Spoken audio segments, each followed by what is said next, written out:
100 years ago, Argentina was one of the wealthiest places on the planet and an economically powerful and advanced country, so much so that it was expected to become an economic rival to the United States.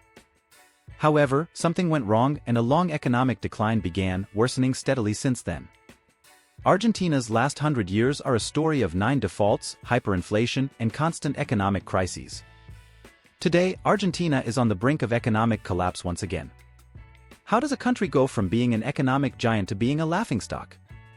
Why is it trapped in an endless crisis, and how can it get out of it?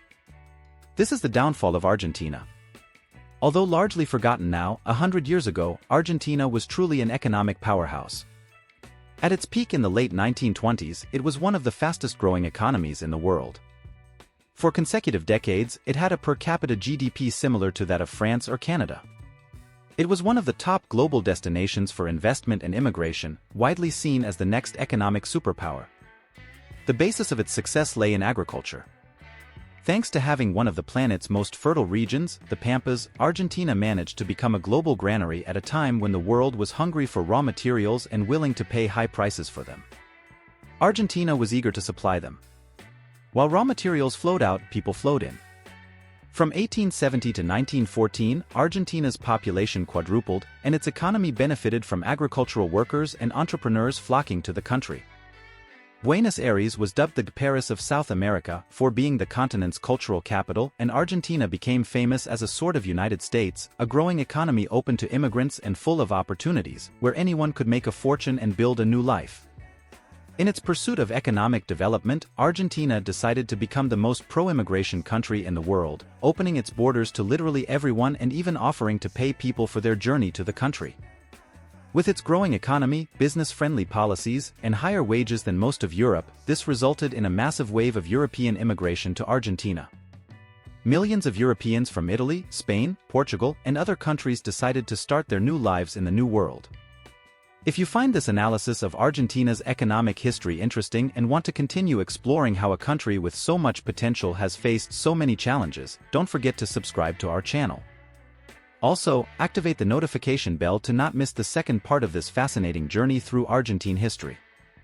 And if you have any opinions or questions, leave them in the comments. Let's continue discovering more about this intriguing economic case. In the early 20th century, enthusiasm for Argentina's success was at its peak.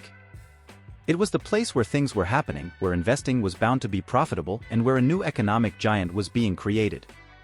Along with a strategic geographic location and vast resources, including natural gas, gold, and oil, the Argentine dream was in full swing and the future seemed bright. But that bright future never arrived. Argentina never became the economic superpower it was supposed to be. Instead, it's an economy that constantly crumbles and struggles to survive. So, what went wrong? Well, the explanation is that Argentina, or rather its leaders, have a track record of making terrible decisions that took the country from the top to the bottom. That's what happened. The fact is that the basis of its success wasn't very healthy from the start. Just like in the United States, Argentina had vast territory suitable for agriculture that was being forcefully taken from native inhabitants and handed over to settlers who had to. But unlike the United States of America, where the land was distributed among a large number of independent farmers, the Argentine government sold the land to a small circle of landowners and already wealthy farmers. This economy was making a lot of money, but with no competition, they didn't feel the need to innovate or expand, and Argentina never developed other sectors of the economy. When the Great Depression hit in the 1930s and global demand dropped, Argentina no longer had anything to lean on. While the world was rapidly changing and it was now industry that was enriching nations and not agriculture, Argentina had relied on its agriculture for so long that it had nothing left and quickly began to fall behind. To make matters worse, in the 1940s, a military coup led Argentina to a new leader, Juan Domingo Perón, who had a completely different idea of how to fix the economy. So while the world economy was experiencing its golden age of post-war economic boom, driven by unprecedented globalization, Argentina was going in the opposite direction, closing up, imposing tariffs, restricting its exports, expelling foreign investors from the country, and nationalizing entire sectors of the economy. Although Perón was overthrown by another military coup in the 1950s, his ideology did not disappear. This included extremely generous social assistance benefits and subsidies for the poor and middle class, which had its benefits. Under Perón's government, Argentina's working class had the highest wages in all of Latin America. However, the declining economy could never provide enough money to cover all social expenses, and to fund them, Argentina began to borrow more and more money on one side and print more money on the other. As a result, inflation kept rising, depreciating the currency and increasing national debt. As the economy began to crumble, Argentina experienced an endless cycle of political instability and constant changes of regimes, governments, presidents, and economics ministers who were equally incompetent in dealing with the country's finances. By the early 1980s, the economic situation was becoming increasingly unsustainable, and to divert attention from it, the military dictatorship in power at the time launched a disastrous invasion of the Falkland Islands in 1982 that, after its failure, led to the regime's overthrow, economic bankruptcy, and a lost decade of economic stagnation. The thing is, although Argentina's leaders had dozens of opportunities over the decades to change the country's course, in the end, Argentina never learns from its mistakes and always ends up doing exactly the same thing over and over again, or as the saying goes, Argentina never misses an opportunity to miss an opportunity.